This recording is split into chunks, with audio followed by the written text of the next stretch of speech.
Welcome into the lounge. Garrett's out. Cliff is in. This is the new. You know what? Garrett just got a little old, won a few too many drafts, was getting a little big for his britches. Kick him out. We got Cliff in here today. So really excited to have him on board, and also thrilled to have a big time guest in DJ Fluker, the Ravens' new guard, who's going to be competing for Marshal Yanda's starting spot. So Cliff, welcome aboard. Thoughts Thank on you. coming on as a co-host here? All right. Glad to pitch in. You're gonna have to pitch in, buddy. I hope you got some questions ready. I'll think of a couple, man. Don't worry. Before we get to the interview, gotta do our shout out to Ram Trucks. With every new season, there's new challenges to overcome, and Ram Trucks are built to crush every one. They're powerful, dependable. They're the back-to-back Motor Trend Truck of the Year.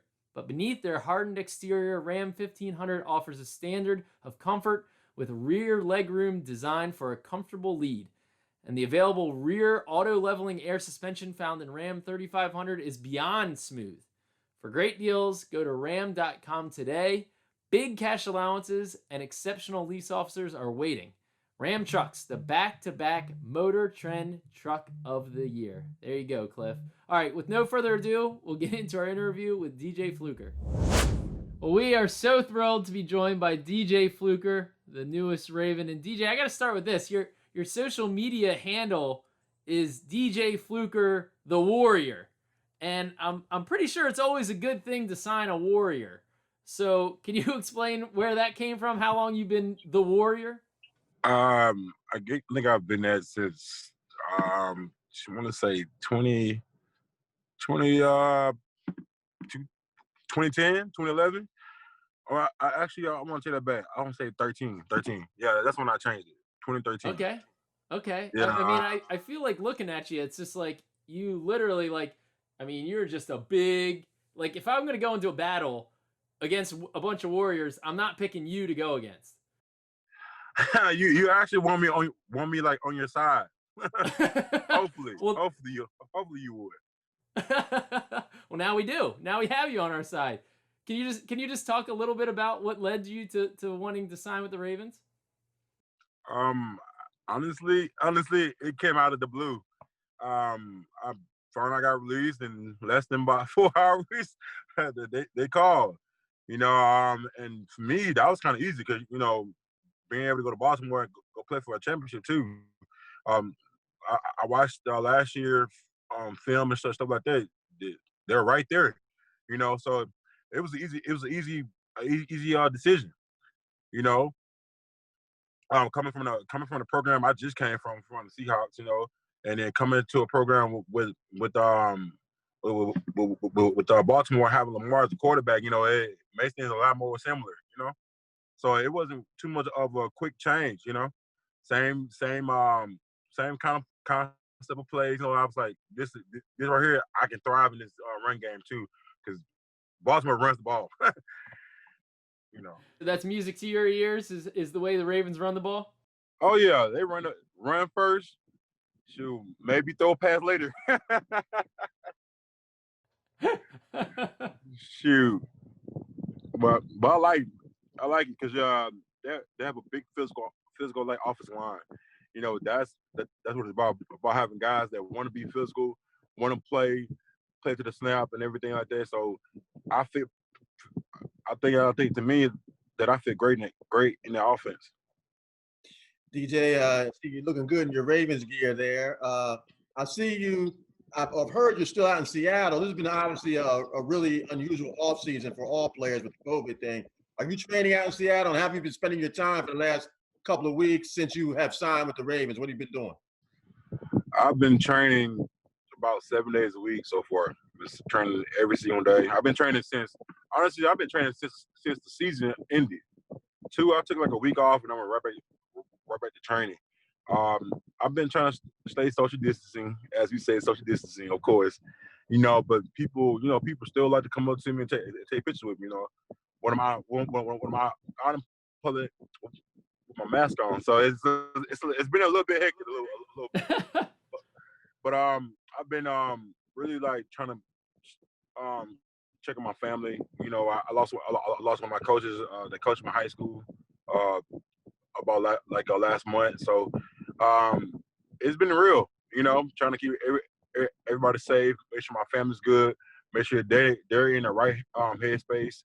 Talk to my two sons and my little girl. You know, just trying to keep everybody on the same page. You know, it kind of tough. You know, but we gotta stay safe.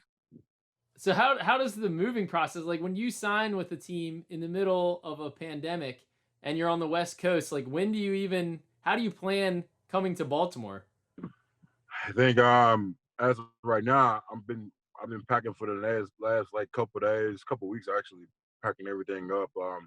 Got into a little pod, you know, throwing things in it, and I should be in Baltimore maybe on the 15th of June of next month. So it's a little hard. You kind of worry about being catching flights, being next to people, especially with a 10-month-old too. So that makes it a little bit hard too, because you know the baby's like immune system isn't very strong yet. So just trying to like, how can we get there safely?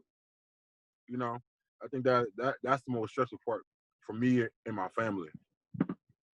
Now, it's no secret, a lot of people think that, you'll be the starting right guard. And obviously the Ravens had a Pro Bowl Hall of Fame, future Hall of Fame right guard in Marshal Yanda, who just retired. How do you feel about maybe stepping into that spot and joining a new team? Is that you have a chip on your shoulder to prove that, hey, you've been bouncing around a few years and I want to settle down here. And what's it like stepping into a guy's role after Yanda has been there so long? You know, I watched Yonder for a long time. I've heard of him for a long time. He's a great guy. He played with. I mean, those are big shoes to fill. You know, but Yonder did his thing. That's what he was known for, being physical, tough, and getting after people. You know, that's his mentality. You know, those are hard shoes to fill. But what I can do is be myself, be who I am, be the person that comes out every single day, works hard, be physical, and post my wheels on people. That's me. That's DJ. Always passionate about football. That's what I can give you. For us coming and starting, my job right now is that playing like I don't have a job right now. I'm going in here working like I don't have anything. You know, that's what I say every single season when I step into a football program. You know, coming in and work my ass off, and that's what I do. So when the opportunity sees forth, I'm gonna be in a lineup somewhere, hopefully. And I mean, you talk about Jan and watching him for a long time. Obviously, an awesome player, but a different body type than you. I mean, I mean, he was kind of a little bit shorter, not nearly as big as you. Was there something? Did you take anything from Yanda's game, or do you say, "Hey, man, he's awesome in his own way, and I play the game kind of a different way"? I mean, Yana's a great player. You know, once again, he's a great player. You know, he he does things that most guys can't do. You know, being watching him for the past couple of years, he's a great guard. You know, things people can't do things that he does. And but me, I can do. My thing is taking guys off the ball. That's my go-to. Moving guys where they need to be at. You know, that's who you're getting. I move people. You know, and that's what I'm good at.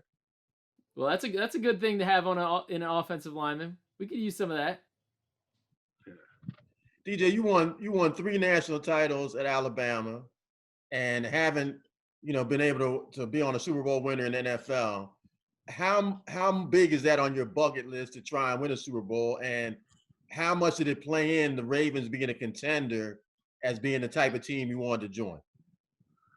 You know, I think goes back to when Ray Lewis was actually there. He won a Super Bowl. You know, growing up and watching him, being able to be a part of this team and actually haven't got a ring yet. You know, yet personally, and the Window Championship was great in college, but a Super Bowl ring will mean the world to me. You know, so I got something to work towards and towards with my teammates now. You know, and set goals. So that's what I'm taking from it. So we gotta figure out how we gonna do it. You know. And speaking of Alabama, how excited are you to be reuniting with Mark Ingram? It's gonna be fun. You know, a funny story. Um, me, actually, I want to say in 2008, 2009. I'm Me and Mark had took me on a little recruiting visit. Took me out a little bit. You know, show me around town, show me people, show me what the program is about. But man, that dude right there can dance. I, Hey, we had a dance battle one time when I was a little bit like 315 pounds, and in high school, a little lighter. But man, that guy right there, he got sweet feet, man. I'll tell you that he can move. I ain't never seen nobody like that that can move. That can move like Mark. and DJ, now that the Ravens will be your third team in I believe the past 4 years, can you talk a bit about why you feel like you've kind of bounced around a little bit now, and whether that does leave you wanting to prove something? I mean, my thing is this: I work my tail off, no matter where I go or where I am. I work my ass off. That's me. I don't know why. I mean, maybe they want younger, maybe they want different type of different type of player. I don't know. I can't speak for that. But what I can speak for is coming here, showing who I am as a person, as well as a football player. That's what I can do. And whatever happens from there, happens. I can't control that. Nobody else control that. But the man upstairs, and that's it. I'm gonna be myself. But I promise you're gonna love watching me. I'll tell you that. And I would, and if it shows, if that's the case, then I would make Baltimore like my home. But I'm gonna come in there. Of course, I'm gonna have a chip on my shoulder because I'm offensive lineman. Of course, we gotta play like that, But you gotta have some dog in you. I got some dog in me, so it's gonna be a little bit different. You mentioned Russell Wilson earlier, and obviously you're coming here. You'll be playing with Lamar Jackson. You guys got a little taste of Lamar last year, what he can do up in Seattle. How much are you looking forward to blocking for Lamar and being in the same offense with him at the helm? You know, Lamar's a good quarterback. He's like the modern day Michael Vick. I've never seen a kid so fast. I was in that game. I didn't play that game. I was more kind of. I guess I was scouting on the sideline. I guess watching watching that kid got some crazy talent. It's gonna be an awesome experience to even play with him. During his prime time right now. So I can't wait for it. I know he's a smart player. He's a great player. Teammates all like love him and everything like that. And he seems like he's a humble guy. Being able to get to know him through Zoom and everything. So I can't wait. What's been your take on like the Ravens culture so far in your time with your brief time with the team so far? Being a part of this program, it's all about winning and being a team and having that bond. Guys getting to know each other, guys doing activities with each other, guys talking on Zoom after hours, and you kind of see how guys interact and you want to be a part of that. That's a family. I can tell guys are always checking up on you and I've been other places and other places don't do that. I think that's what separates this organization from any other. And they do a great job with that. And sure, I'm excited to be a part of it. Do you like the fact that you don't have to look far to see other Alabama guys with this organization? That's kind of Alabama pipeline that I guess Ozzie Newsome started, and so many Alabama players. How do you feel being a part of that? Sure, I'm right back at home, roll tide. All right, it's gonna be fun. I mean, cracking jokes and hearing all their stories. You got Marlon Humphrey, played Alabama. Seen that, just guys that have been picked up. So I can't wait to meet them. So DJ, we want to introduce fans to you a little bit personally, and you're a New Orleans kid Yep. originally, but we read that your family lost everything in Hurricane Katrina in 2005, and you guys were even homeless for a little while. Can you share a little bit about what that experience was like, and how it molded you into the man that you are today? I think that kind of changed me, made me more tough, made me tough mentally. I, I'm very glad I had people in my life that helped guide me because I could have went down a wrong path and traveled down a whole different destiny. But I guess God had a plan for me. Being homeless, you kind of get bitter, sleeping in cars, sleeping in the cold, eating out of garbage cans, that stuff will put a toll on a kid, growing up. I think that Katrina hit kind of destroyed a lot of opportunities, but it also opened doors to better opportunities. Being going to Mobile, Alabama, and go play football over there. You know, still have some family down in New Orleans, but it kind of led me to a way where I had to help my family survive, and football was kind of like my way out. And thankful like for my brother because we had two. I also got two sisters as well. Somebody stay home. So when one of us had to be a sacrifice. Either one of us gonna make it or we all gonna make it. You know what I'm saying? But like being so young, so we didn't understand it at the time, but we all had different destinies. So, my thing was that I had to have my mom work. I had to do a little cutting grass, stay out of school to go somewhere else house and clean out the garage, stuff like that, to help make money for my family. And some of my brother, we all chipped in on weekends going to go cut grass and stuff like that. So it really like humbles you, gives you a different perspective. Now that we're older, we all laughing now like, damn, man, that was hard. But look, life is a little bit harder than, because now we're grown, we got kids now, and you kind of look back at it like, dang, man, if we didn't go through the adversity, what would we have been now? You know, Mm. and what I take from that is that every day is in promise. And so if you're not gonna live it to your fullest, then what's the point of living? You know, if you're not giving everything you are. So that's my mentality. That's what made me strong. That's what made me when everyone else said I couldn't do something, I always prove them wrong because I know where I come from. Now, did I let coming from a hood environment define me? No. Why would I? That ain't me. But why would I? I had people to help guide me and put me in the right direction because I can go tell another young man whether he black, white, it don't matter. I can tell him the same thing. Hey, you had a better opportunity doing something different. That made me strong.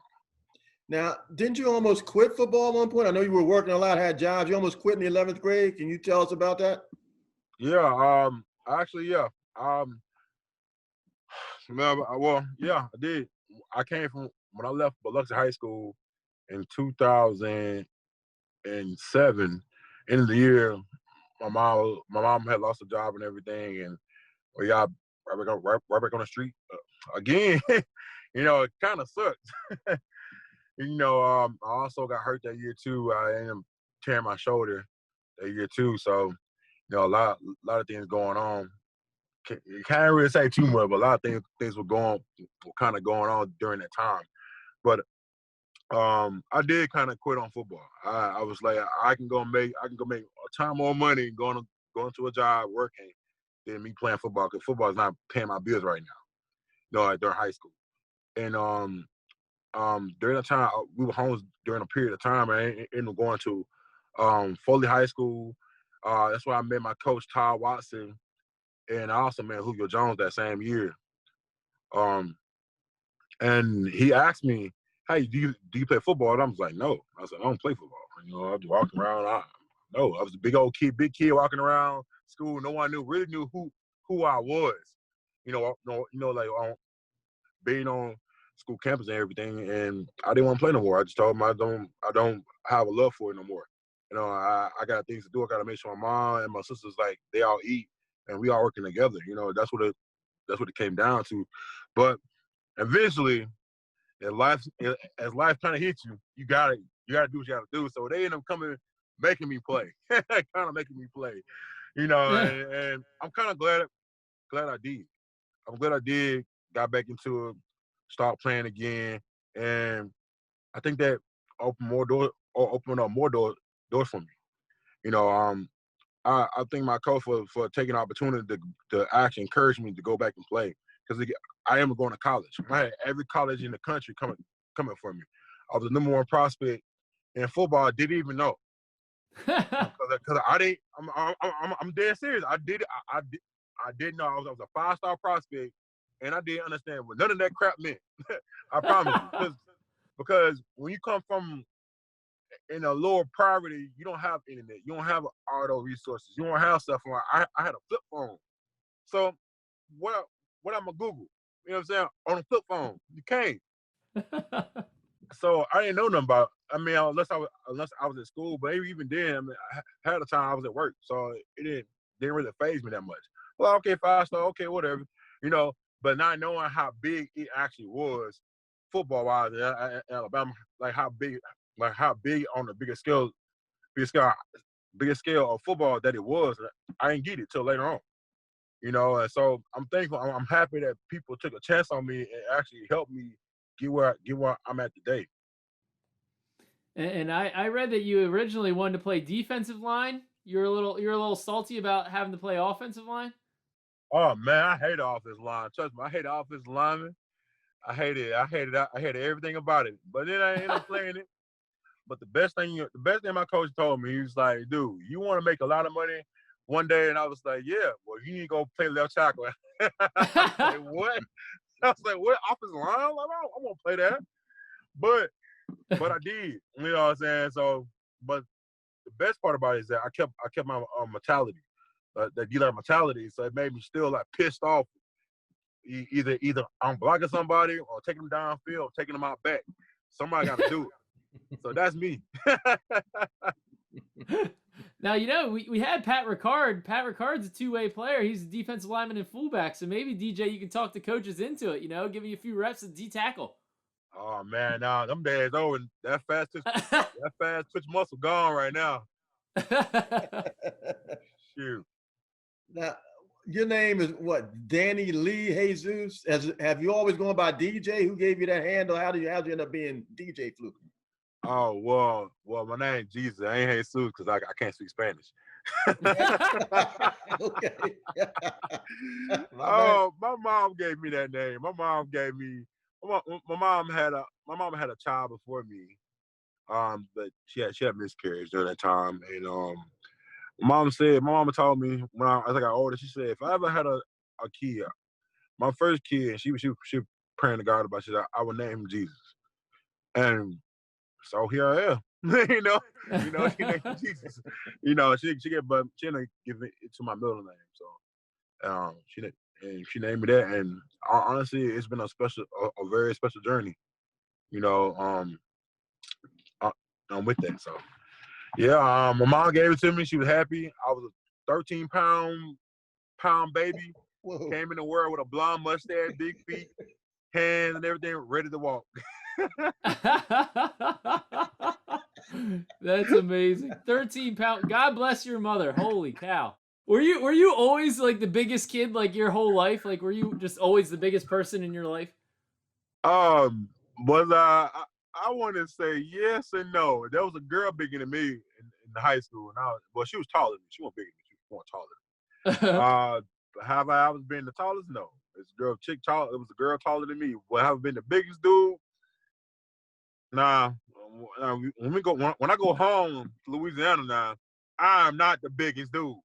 There are guys huge out there. There's some big country carrying trees farmers out there that are always bigger than me. But I've always been the biggest kid. I've been probably like the second biggest.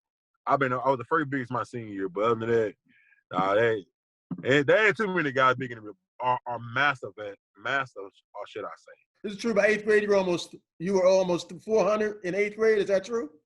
That's true. I still could dunk a basketball. How about that? I was like 6'3", I think. I was about 6'3", 6'4", and I still can duck a whole basketball. Wow. That's awesome. That's awesome. So what is your ideal playing weight now? 345. That's my playing weight. 345, 343. That's my playing weight. If I get down to 330, shoot, I'm a whole different breed of animal there. But the 345 is like 345, 345, and then under 350, I'm good. Right. Well, you said you're training 7 days a week, so it looks like you're right on target for that. Oh man, I've been busting my tail. Somebody gotta get it, man. You know what I mean? I mean, I don't work this hard just to look this good now. I hear you. Well, DJ, it's been a pleasure, man. You got two big guys to live up to now. You have Marshal Yanda and Jesus. So you got big shoes. We're thrilled to have you, man. Welcome to the team. Thanks for joining us. Welcome, man. Thank you. I appreciate you guys. Well, great stuff from DJ. I'm thrilled to have this guy on the team, man. He's got some personality. I think he's going to be a really fun, good addition. He's going to be good in this locker room too, Cliff. Yeah, I was about to say, I think he'll fit in really well. I love his attitude, wanting to be nasty on the offensive line. The coach is going to love that. He certainly has the body to be physical. And I think that it's a good time in his career to be joining this team, a team that obviously has Super Bowl aspirations. He's never done that. Excited about playing with Lamar. Yeah, it just seems like the right fit, the right time. Right. It just, it always, it shouldn't, but it always shocks me how like the perfect player seems to get released at the position of need that the Ravens have. I mean, like, it's just uncanny. DJ Fluker just drops out of the sky all of a sudden. Ravens scoop him up, plug him in. I mean, I'm not sitting here and saying, hey, he's the starting right guard right now, right? I mean, it's still going to be a competition. He and Ben Grubbs and Tyree Phillips, the rookie third-round pick, I mean, they're going to duke it out. Ben Bredesen maybe gets into that mix. So he's going to have to win that spot. Ultimately, I expect that he probably will. And because I think he's got the most experience. We're in a COVID-shortened, offseason. I think experience means even more. And just the size, the style of play he has just fits this team so well. Right. I mean, yeah, he's got the edge to me, as you mentioned, because of the experience. But yeah, I think that there's an element of luck, as you mentioned before, guys falling to you at the right time. But the Ravens are always looking, man. You have to be ready for opportunity. And when they make those statements about, always looking to improve, Fluker's a guy I think they had their eye on and knew that he might be a casualty in Seattle. And obviously they knew Yanda was probably going to retire, and they were ready to pounce and to make it happen. And it's an advantage right now for the Ravens. Who doesn't want to join a team that just went 14-2? So that is an edge that you don't always have. Right now they have it with these veterans. I think they're using it to their advantage very well. Yeah, for sure. Executive of the Year, Eric DeCosta. Just making it happen. There you go. All right, let's take a little time to give a shout out to Ram Trucks. Take it from Ram Trucks. The only thing better than winning a championship is winning back-to-back championships, like being named the back-to-back Motor Trend Truck of the Year. Go to ram.com to get the latest stats and latest offers on the rugged and luxurious Ram 1500 with an available Ram Box Cargo Management System. And the industrious Ram 3500 Heavy Duty offers an available 1,000-pound-feet of diesel torque when properly equipped. It kind of sounds like what DJ Fluker is going to bring, about 1,000 pounds of torque. So for great deals on Ram trucks, the back-to-back Motor Trend Truck of the Year, go to ram.com today. I want to see a Ram 1500. Heck, give me a Ram 3500 versus DJ Fluker. Who wins that? I don't know, but I think he probably looked good in one of those Rams. I know that. He's got a Ram body, that's for sure. He's got the Ram body, exactly. All right, well, before we go, I want to read one email here. This one comes from Martin Willamos, and he says, hey, Ryan and Garrett, we'll sub in Cliff. Thank you. We're subbing in Cliff here. Great podcast. I live in Copenhagen, Denmark, and listen to the lounge every week. Very cool. Copenhagen, I hear, Cliff, great food scene out there. Like some of the best restaurants in the world in Copenhagen. I'm interested. I know. I gotta once I can get on a plane, I'm down. There you go. So he said, together with two guys, I'm in charge of Baltimore Ravens Denmark Facebook page. That's pretty cool. His suggestion is an episode of The Lounge with international fans. It could be a fan from Germany, Spain, Denmark, Great Britain, Canada, Brazil, just to get together talking about being a Ravens fan outside of the U.S. I think this is a great idea. It is. The fly going international. I like it. I do. We have a great international listener base. So I think talking to some of those people, and really I've got like the travel itch. I'm a big international travel guy. Usually take a couple international trips a year. Yeah. I'm very blessed. Yes. But right now I'm like dying over here, not be able to get out of the country. Who isn't, right? We all Exactly, yeah. So I think this might kind of scratch the itch for me. No, I love that idea. It would be very interesting. I'm sure we'd learn a lot, and I'm sure they'd love to do it. Let's make it happen. Yeah. All right. Well, thank you, Martin, for the email. As always, you can email us at thelounge@ravens.nfl.net. Thanks for listening, and we'll be back with you next week.